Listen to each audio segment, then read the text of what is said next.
Tip number 113 from the book 501 Contractor Tips. And if I've been boring you with some of these tips, you'd better pay attention to this one, because this one is a biggie.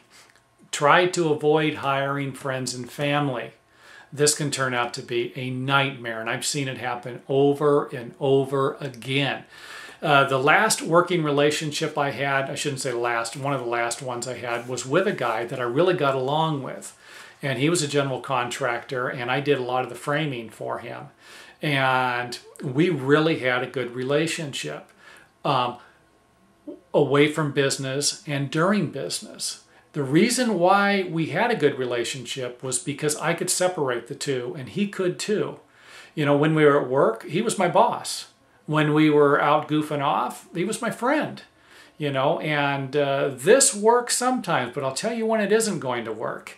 Is when you have a friend that really isn't very motivated, and you think that, you know, I can hire my friend, he can work with me, I can help him out, he can help me out, and then all of a sudden it ain't working out. Well, guess what?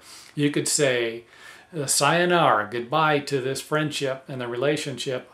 And even if it does stay the same, even if you do remain friends, most of the time it is not going to be the same relationship. So if you have a friend and they need a job and you have a job for them, really give this some thought. Or, you know, and again, this is kind of, you know, this is kind of something that doesn't really work. Let's just say that you have a friend and you say, hey, whatever happens, let's not let it affect this relationship.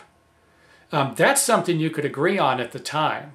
But when later on down the road, when something does happen and either one of you either forget about that or say, you know what, yeah, if I, you know, you can, you know, shove it, you know, I'm done and I don't want to see you again. Well, if this is someone you really care about, or a family member who you're going to see regularly year after year for the rest of your life, then you might need to think of something to say real quick when they ask you for a job, because this ain't going to work out. And there are some family members where I think you can, you know, it'll work out. You know that they can handle certain things. And there are some family members that there is absolutely no way under the sun that this is going to work out. And you need to be upfront with them and let them know that there's a good chance that you'll never hire them. Don't bother asking again.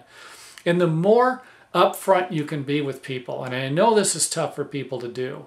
I'm pretty good at it. I've been at it my whole life. It doesn't really matter to me where I'm at. I can be, you know, pretty outspoken, and a lot of times it's offensive, you know. And I understand this is why a lot of people don't do it. But try not to get in that situation when you're hiring employees, especially if they're friends or family, because you could end up hiring someone that isn't really producing, might not do quality work, but you're going to have a difficult time firing them because you know they need a job, and you're going to end up taking care of these people for the rest of your life. And this all of this is going to come out of where? It's going to come out of your bottom line. It's going to come out of all your profit that you're going to make. Well, you can plan on not making as much if you have sandbaggers like these that, you know, they figured you out, and they know you're not going to fire them because they're a friend or a family. So nip this one in the butt before it ever gets started.